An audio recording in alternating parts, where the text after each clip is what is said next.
Assalamualaikum warahmatullahi wabarakatuh. Shalom, Om Swastiastu, Namo Buddhaya, Salam Kebajikan.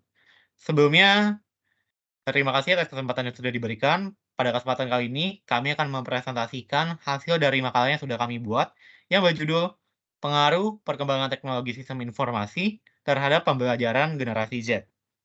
Tentunya kami memilih judul ini dengan alasan judul yang kami pilih sudah sesuai dan relevan dengan topik yang diminta oleh dosen pengampu mata kuliah Teknologi Sistem Informasi kami, yaitu bertopik perkembangan teknologi sistem informasi di era digital. Selain itu, berhubung kami adalah generasi Z yang lahir pada antara tahun 97 sampai 2012, kami sudah merasakan kemudahan akses dalam berbagai perangkat sistem informasi yang sudah mengubah metode pembelajaran. Tentunya hal ini juga didukung oleh pendapat dari Awal Kurnia Putra yang menyebutkan bahwa intensitas penggunaan dan pemanfaatan smartphone dalam mengakses berbagai hal pada generasi Z ini secara langsung juga akan mempengaruhi kebiasaan sehari-harinya. Sehingga kami tertarik untuk membahas topik ini.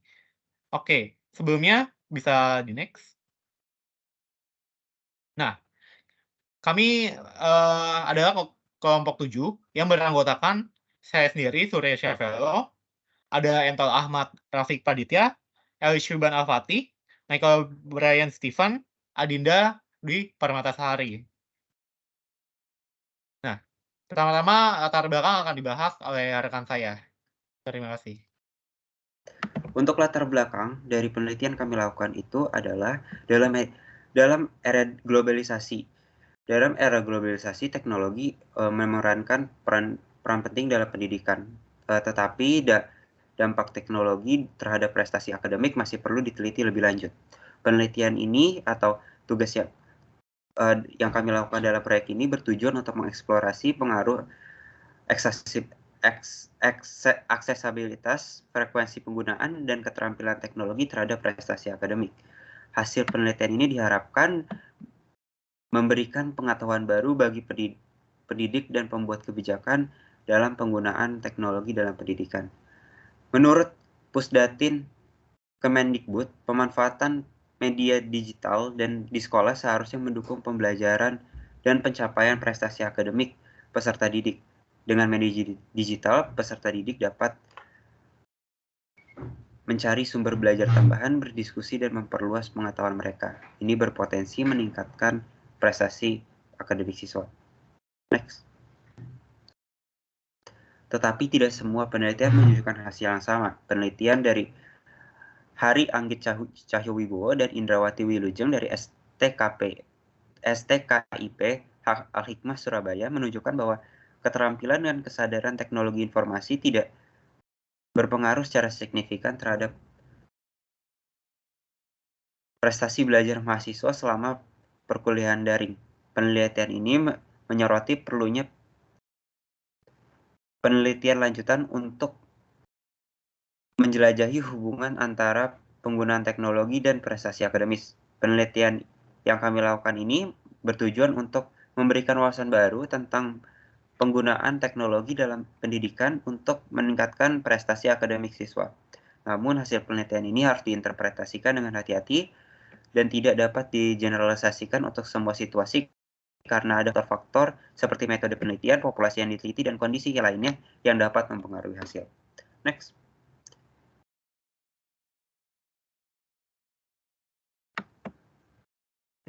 Permasalahan masalah yang kami teliti pada penelitian ini adalah bagaimana aksesibilitas teknologi dapat mempengaruhi prestasi akademis, apakah frekuensi pengetahuan teknologi informasi memiliki pengaruh terhadap prestasi akademis, dan apakah keterampilan menggunakan teknologi memiliki pengaruh terhadap prestasi akademis. Next. Manfaat penelitian yang kami lakukan itu adalah pemahaman lebih lanjut tentang pengaruh aksesibilitas teknologi terhadap prestasi akademik. Penelitian ini juga memperlihatkan dampak dari frekuensi penggunaan teknologi informasi terhadap prestasi akademik, dan penelitian ini juga menjelaskan pengaruh keterampilan penggunaan teknologi terhadap prestasi akademik. Next. Tujuan penelitian yang kami lakukan ini adalah pertama untuk mengetahui pengaruh aksesibilitas teknologi terhadap prestasi akademik. Yang kedua, untuk memperlihatkan dampak dari frekuensi penggunaan teknologi informasi terhadap prestasi akademik. Dan yang terakhir, untuk menjelaskan pengaruh keterampilan menggunakan teknologi terhadap prestasi akademik. Next. Untuk bagian selanjutnya akan dijelaskan oleh rekan saya. Baik. Selanjutnya, tentunya di sini kami sudah memiliki teori-teori yang melandasi bagaimana penelitian kami dilakukan. Yang pertama itu adalah Active Engagement Theory, yang kedua Social Constructivism Theory, yang ketiga adalah Media Effects Theory. Mungkin bisa di next. Kita bahas yang pertama terlebih dahulu, yaitu Active Engagement Theory, atau teori keterlibatan aktif. Di mana teori ini merupakan teori yang sangat relevan dalam memahami pengaruh perkembangan teknologi informasi terhadap pembelajaran generasi Z. Di mana menurut Walshaw pada tahun 2015, everyone in the classroom participates in a social web of power that allow him or her to develop as learner. Di mana teori ini menekankan pentingnya keterlibatan aktif siswa dalam proses pembelajaran dan bagaimana teknologi informasi dapat menjadi alat yang kuat untuk mendorong keterlibatan tersebut. Dalam era teknologi yang semakin maju, sebagai generasi Z, kita tentunya sudah memiliki akses yang mudah terhadap perangkat mobile, sosial media, dan lainnya, seperti platform e-learning. Mungkin kita sama-sama di sini sudah punya Civitas, Bookshelf, dan semacam itu, teman-teman. Nah, semua itu dapat memudahkan kita dalam proses belajar mengajar, mencari sumber-sumber yang diperlukan, seperti bagaimana kita mencari jurnal dalam kita membuat penelitian ini, dan bahkan kita juga dapat berkolaborasi dalam proyek secara online. Nah, Active Engagement Theory berpendapat bahwa keterlibatan aktif siswa dalam pembelajaran memiliki dampak positif terhadap pemahaman dan retensi informasi. Tentunya, pemanfaatan teknologi informasi sudah dapat mengubah paradigma pembelajaran yang lebih tradisional menjadi lingkungan yang lebih memungkinkan siswa ataupun mahasiswa untuk menjadi lebih produktif dan mandiri. Saat ini kita mengenal yang namanya sistem student-centered learning yang sudah diberlakukan di Trisakti School of Management. Nah, menurut Walshaw, pada tahun 2015 ditambahkan juga, specifically, active engagement takes place when learners mobilize cultural resources in broader interpretation. This might be people, artifacts, technologies, symbol system, environmental design, rituals, and ways with words in order to develop, appreciate, and exchange mathematical understanding. Jadi melalui perangkat mobile dan aplikasi pembelajaran, dalam konteks ini generasi Z, dapat secara interaktif memanfaatkan perkembangan teknologi yang sudah ada. Selain itu, teknologi sistem informasi juga memfasilitasi akses ke sumber daya pembelajaran yang beragam, up-to-date, dan tentunya hal ini memungkinkan generasi Z seperti kita ini untuk menjelajahi topik dengan luas dan mendalam, serta membangun pengetahuan dengan cara yang sesuai dengan gaya kita masing-masing. Mungkin bisa di next. Untuk teori yang kedua, di sini kita punya social constructivism teori atau teori konstruktivis sosial. Teori ini mengemukakan bahwa pembelajaran adalah hasil interaksi sosial dan konstruksi bersama antara individu dengan lingkungan sosialnya. Ditambahkan menurut Adam pada tahun 2006, learning is seen to occur a result of adaptation, a process of making association that leads to alteration in display behavior. Di mana learning is seen to occur as result of adaptation, dalam hal ini mengacu pada perkembangan teknologi informasi. Nah, jadi dalam konteks generasi Z, yang di mana kita bertumbuh dan berkembang di tengah kemajuan teknologi informasi, teori kontekstivitas sosial memperhatikan bagaimana interaksi sosial dan penggunaan teknologi informasi dapat membentuk pembelajaran. Kita membangun pengetahuan mereka melalui kolaborasi dengan rekan sebaya, pendidik, ataupun sumber daya online. Dalam konteks ini, teknologi sistem informasi berperan sebagai alat yang memfasilitasi atau menjembatani interaksi sosial dan pertukaran pengetahuan. Mungkin kita sama-sama di sini semua sudah memiliki media sosial masing-masing, dan platform-platform untuk membagikan konten, di mana ini merupakan relevansi teori dengan judul yang sedang kita bahas. Sehingga teori ini dapat dikatakan cukup relevan dengan judul yang sedang kita bahas ini. Mungkin bisa di next. Untuk teori yang ketiga, di sini ada media effects theory. Di mana menurut Eli Hukatz pada tahun 2021, pada jurnal milik Newman dan Guggenheim pada tahun 2011, karakteristik put it most directly in positing simply that communication research is about effect. Di mana teori ini menyelidiki bagaimana penggunaan media, termasuk yang tadi saya sebutkan yaitu media sosial dan platform digital, dapat mempengaruhi sikap, perilaku, dan pembelajaran generasi Z. Dalam era digital saat ini, generasi Z memiliki akses yang sangat luas terhadap berbagai jenis media, termasuk online, video, gambar, dan informasi yang disajikan melalui teknologi informasi. Teori efek media ini mempertimbangkan bagaimana paparan terhadap media ini dapat mempengaruhi pemahaman sikap generasi Z dalam pembelajaran. Di mana ditambahkan menurut Auchet pada tahun 2016 dan Pujiono pada tahun 2021, diberitahukan ada 3 manfaat praktis dari media pembelajaran. Mungkin bisa di next.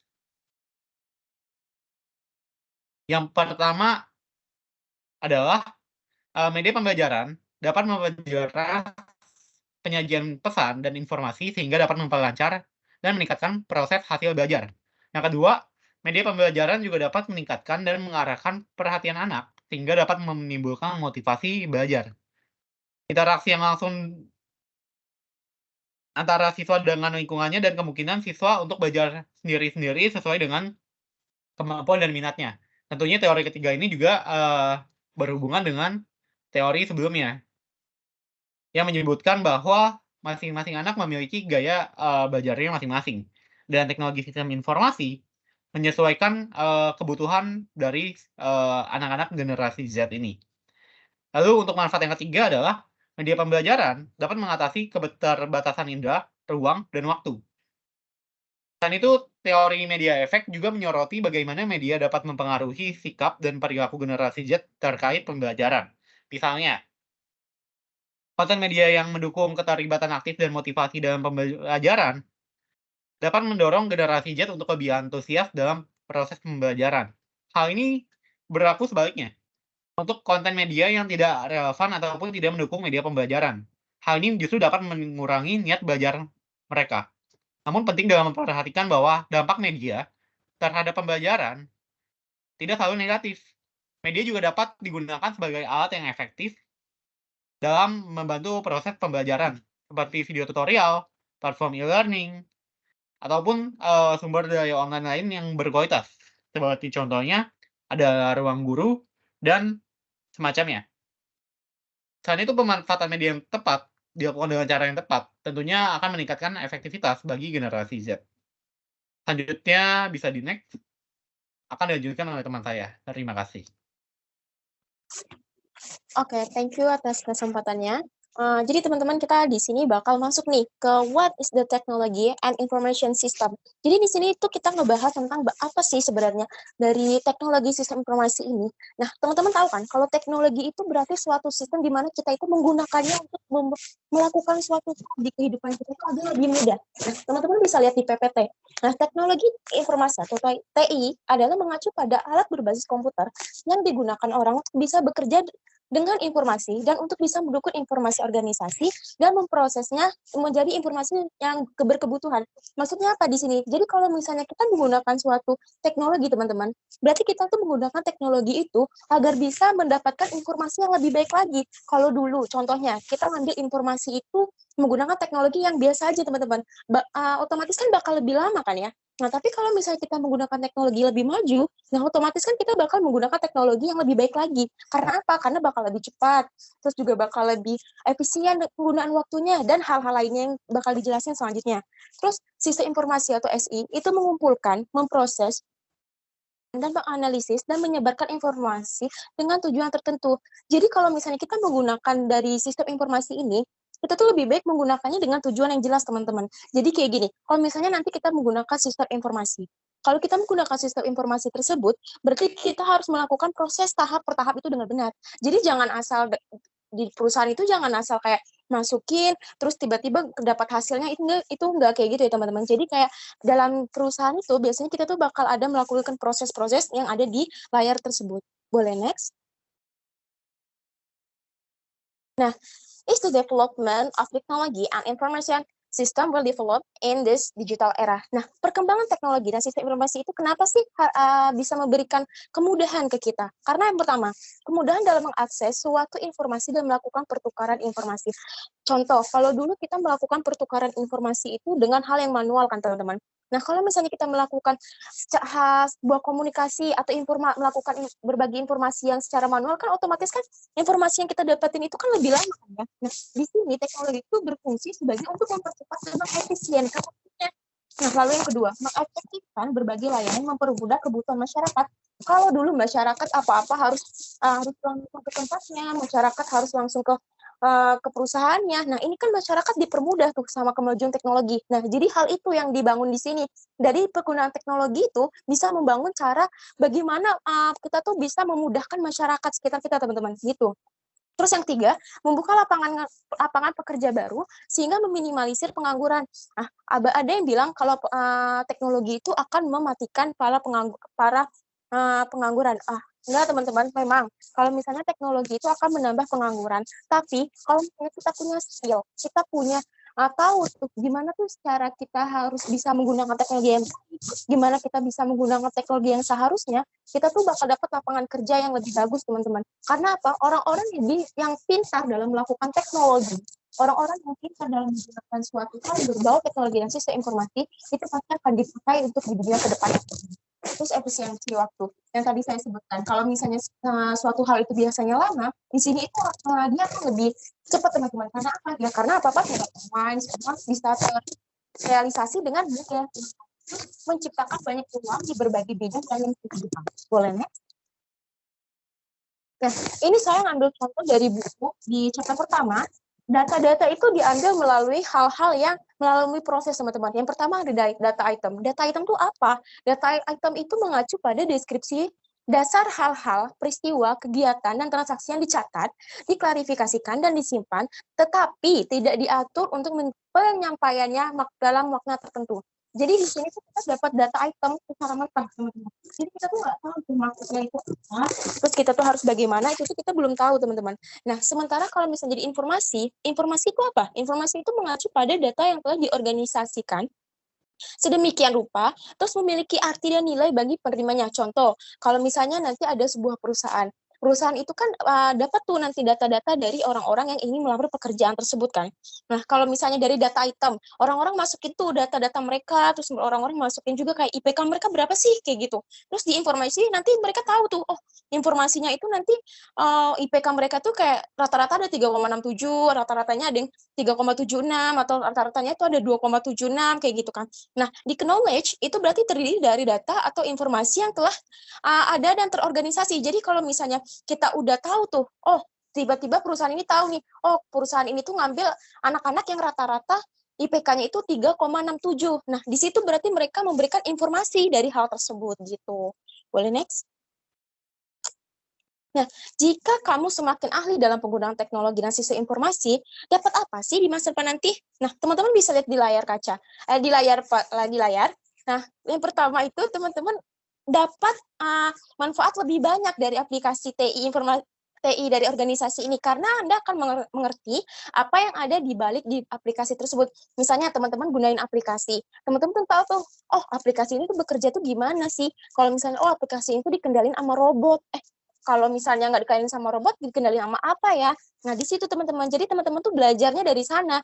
Kalau misalnya teman-teman nggak tahu, teman-teman belajarnya dari sana.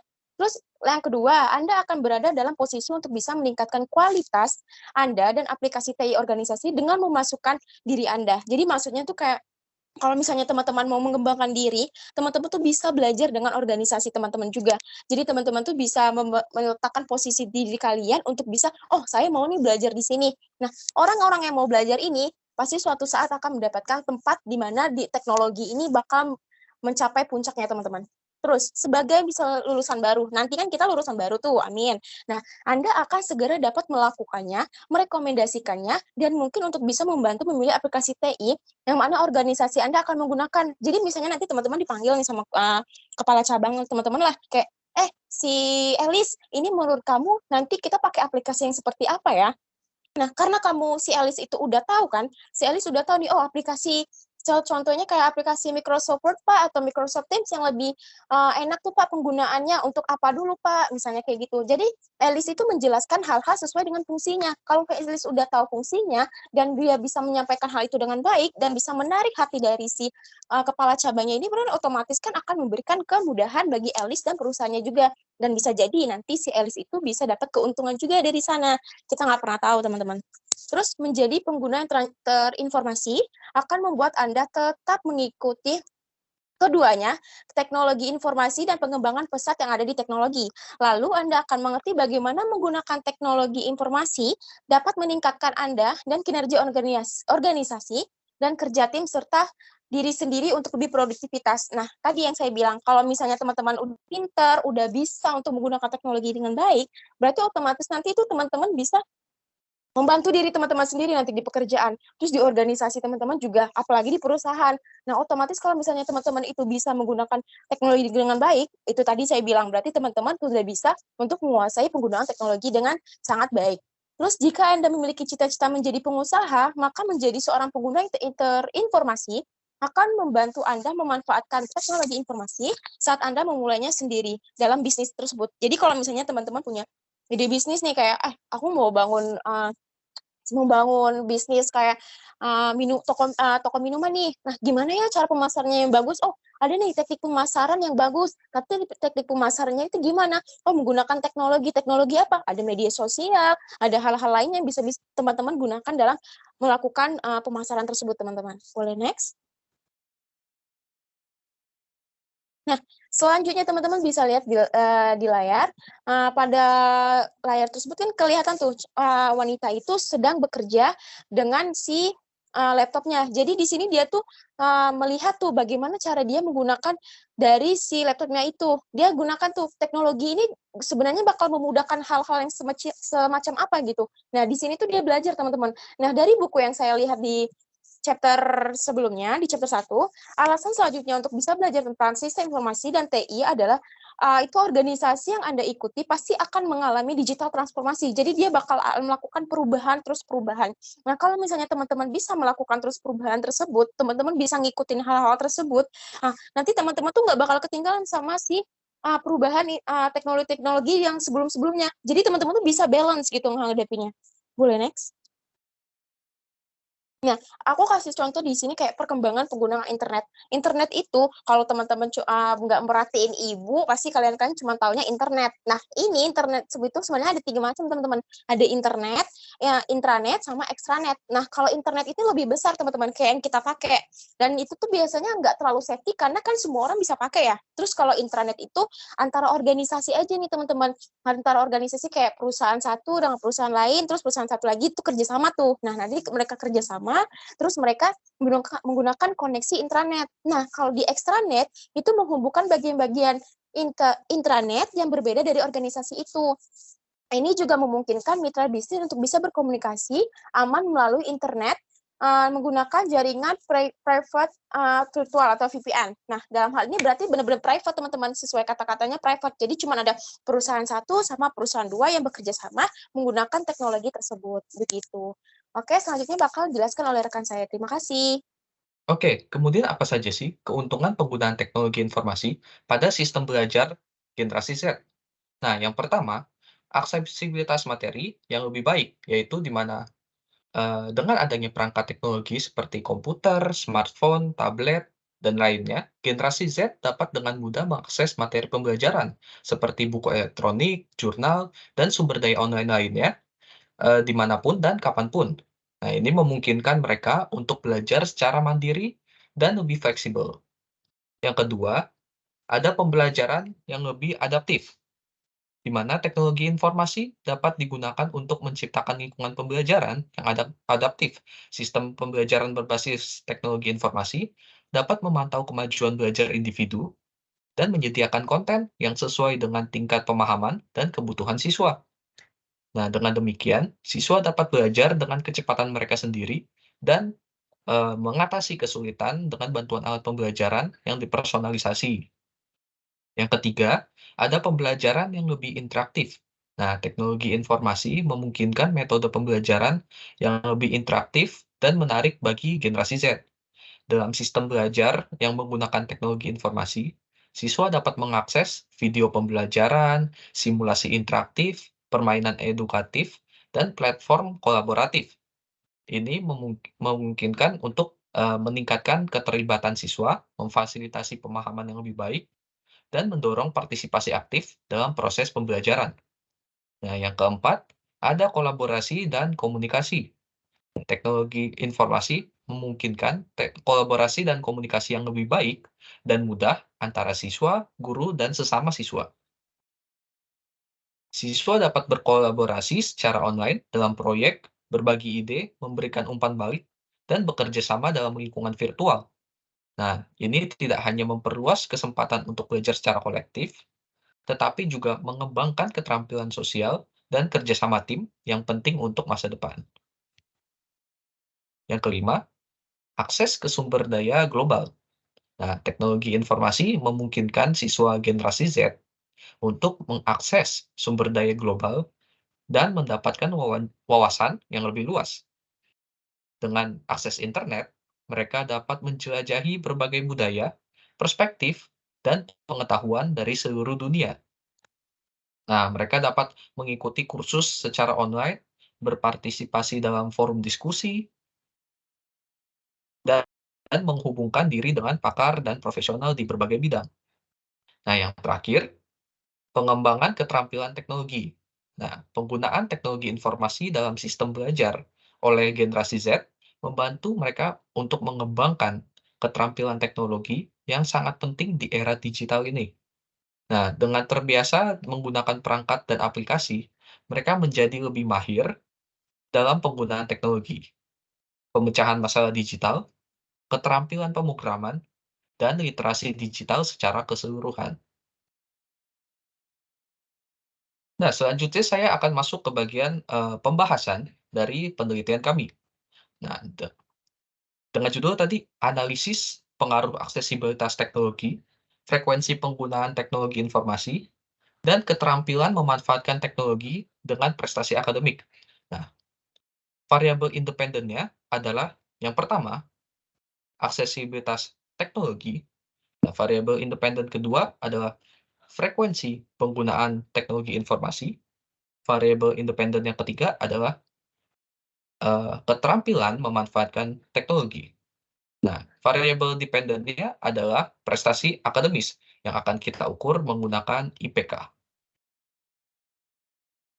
Nah, metode penelitian yang kita gunakan adalah metode penelitian kuantitatif dengan populasi dan sampel mahasiswa-mahasiswi Trisakti School of Management. Sampel kita ambil menggunakan simple random sampling, yaitu sejumlah 58 responden.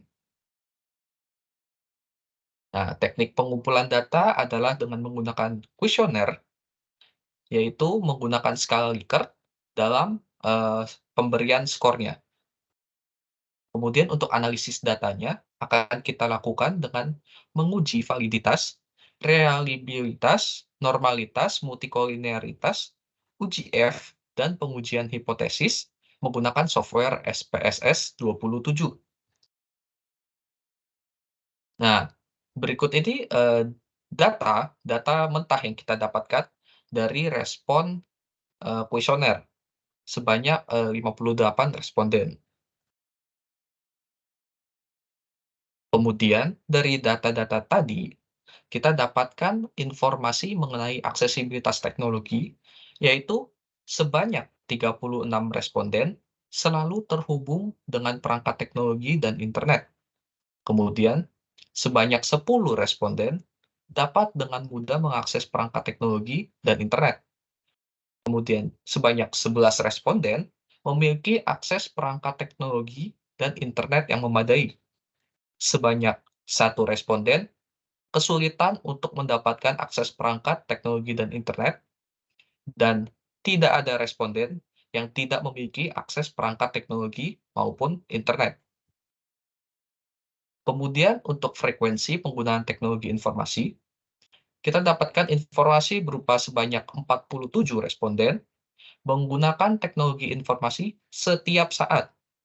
Nah, sebanyak 8 responden menggunakan teknologi informasi beberapa kali dalam sehari. Sebanyak 3 responden menggunakan teknologi informasi beberapa kali dalam seminggu, dan tidak ada responden yang menggunakan teknologi informasi beberapa kali dalam sebulan atau jarang menggunakan teknologi informasi. Untuk keterampilan memanfaatkan teknologi, kita dapatkan informasi sebanyak 30 responden dapat memecahkan masalah atau mengatasi hambatan teknis yang muncul saat menggunakan teknologi. Sebanyak 15 responden memiliki keterampilan dalam menggunakan aplikasi atau program tertentu. Sebanyak 13 responden memiliki keterampilan dasar dalam menggunakan perangkat teknologi, dan tidak ada responden yang terkadang merasa kesulitan dalam menggunakan perangkat teknologi atau tidak bisa menggunakan perangkat teknologi dan harus didampingi oleh orang lain. Nah, dari data-data yang sebelumnya kita dapatkan, pertama kita akan melakukan uji validitas. Dengan hasilnya itu, untuk variabel aksesibilitas teknologi, R hitungnya lebih besar daripada R tabel, yaitu variabelnya valid. Untuk frekuensi penggunaan teknologi informasi dan keterampilan memanfaatkan teknologi, kedua variabel itu juga valid. Nah, untuk uji reliabilitas, kita akan melihat dari nilai Cronbach alpha, yaitu 0,688 lebih besar dari 0,6, yang menandakan data itu reliable. Untuk uji normalitas, kita akan melihat signifikans dari Kolmogorov-Smirnov, di mana karena sampel kita itu berjumlah lebih dari 50. Nah, nilai signifikasinya itu adalah 0,085, yaitu lebih besar daripada alfa. Alfa kita 0,05, yaitu data kita itu berdistribusi normal. Nah, untuk uji multikolinearitas, kita akan melihat dari nilai tolerance dan nilai VIF, di mana untuk nilai tolerance, variabel aksesibilitas teknologi, variabel frekuensi penggunaan teknologi informasi, dan variabel keterampilan memanfaatkan teknologi lebih besar daripada 0,1, yaitu menandakan bahwa ketiga variabel tersebut tidak terjadi multikolinearitas. Nah, untuk bagian VIF, variabel aksesibilitas teknologi, frekuensi penggunaan teknologi informasi, dan variabel keterampilan memanfaatkan teknologi lebih kecil dari 10, yaitu menandakan tidak terjadi multikolinearitas. Nah, untuk uji F, nilai signifikans, yaitu yang kita dapatkan 0,004, itu lebih kecil daripada alfa 0,05. Yaitu menandakan model fit, artinya model layak kita gunakan dalam penelitian. Nah, untuk uji pengaruh variabel pertama, variabel aksesibilitas teknologi, hipotesis awal adalah tidak terdapat pengaruh aksesibilitas teknologi terhadap prestasi akademik atau IPK. Kemudian, hipotesis alternatif, terdapat pengaruh aksesibilitas teknologi terhadap prestasi akademik atau IPK. Nah, untuk aksesibilitas teknologi, kita lihat di kolom significance, yaitu sebesar 0,493, yaitu lebih besar sama dengan dari alfa 0,05, artinya HO tidak dapat kita tolak. Artinya, tidak terdapat pengaruh aksesibilitas teknologi terhadap prestasi akademik atau IPK. Untuk uji pengaruh variabel kedua, frekuensi penggunaan teknologi informasi, hipotesis awal adalah tidak terdapat pengaruh frekuensi penggunaan teknologi informasi terhadap prestasi akademik. Hipotesis alternatif, terdapat pengaruh frekuensi penggunaan teknologi terhadap prestasi akademik. Nah, nilai signifikans untuk frekuensi penggunaan teknologi informasi adalah 0,001, yaitu lebih kecil dari alfa 0,05. Artinya, HA tidak dapat ditolak, yaitu terdapat pengaruh frekuensi penggunaan teknologi informasi terhadap prestasi akademik atau IPK. Dan yang terakhir, uji pengaruh untuk variabel ketiga, yaitu keterampilan dalam memanfaatkan teknologi. Nah, dengan hipotesis awal, tidak terdapat pengaruh keterampilan memanfaatkan teknologi terhadap prestasi akademik. Dengan hipotesis alternatifnya, terdapat pengaruh keterampilan memanfaatkan teknologi terhadap prestasi akademik. Nah, nilai signifikansinya adalah 0,632, yaitu lebih besar sama dengan dari alfa 0,05. Artinya, HO tidak dapat ditolak, yaitu tidak terdapat pengaruh keterampilan memanfaatkan teknologi terhadap prestasi akademik atau IPK. Oke, selanjutnya akan dilanjutkan oleh rekan saya, Elis. Dipersilakan. Oke, yang terakhir itu saya akan menjelaskan sebuah kesimpulan dari materi ini, yaitu Active Management Theory yang menegaskan bahwa partisipasi aktif siswa dalam pembelajaran memiliki efek positif pada pemahaman dan retensi pengetahuan. Dalam konteks generasi Z, teknologi informasi dapat menjadi jembatan yang memungkinkan mereka untuk berpartisipasi aktif dalam pembelajaran. Selain itu, teknologi informasi juga memungkinkan tersedianya sumber belajar yang serbaguna dan mutakhir. Generasi Z dapat mengakses materi pembelajaran, video pembelajaran, jurnal akademik, dan diskusi online melalui platform pembelajaran online. Next. Selanjutnya yaitu teori konstruktivis sosial, di mana teori ini menyatakan bahwa belajar adalah sebuah hasil dari interaksi sosial dan konstruksi bersama antara individu dan lingkungan sosialnya. Mereka memperluas pengetahuan mereka dengan berkolaborasi dengan teman sebaya, pendidik, tenaga pendidik, dan sumber daya online. Anda dapat belajar melalui diskusi online, berkolaborasi dalam proyek kolaboratif, dan memberikan feedback atau umpan balik secara real time. Ini memperkaya pembelajaran mereka dengan beragam perspektif dan mempromosikan pemahaman yang lebih dalam. Selain itu, teori konstruktivis sosial juga menekankan pentingnya pendekatan pembelajaran yang berpusat pada siswa. Mereka dapat menggunakan semua sumber daya digital untuk membahas topik secara lebih komprehensif dan mendalam sesuai dengan kebutuhan masing-masing. Next. Selanjutnya yaitu teori efek media yang menyatakan teori ini menyelidiki bagaimana penggunaan media, termasuk media sosial dan platform digital, dapat mempengaruhi sikap, perilaku, serta pembelajaran generasi Z.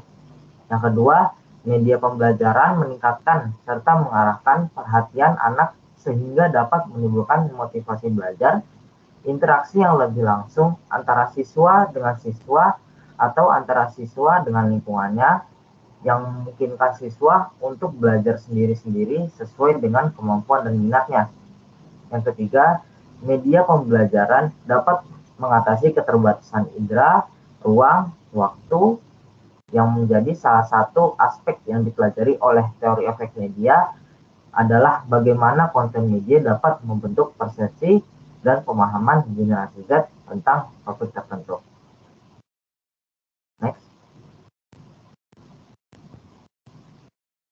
Dalam hal ini, saya juga akan memberikan kesimpulan yang mana hasil ini berdasarkan data statistik, yang mana kesimpulan ini diperoleh sebagai berikut.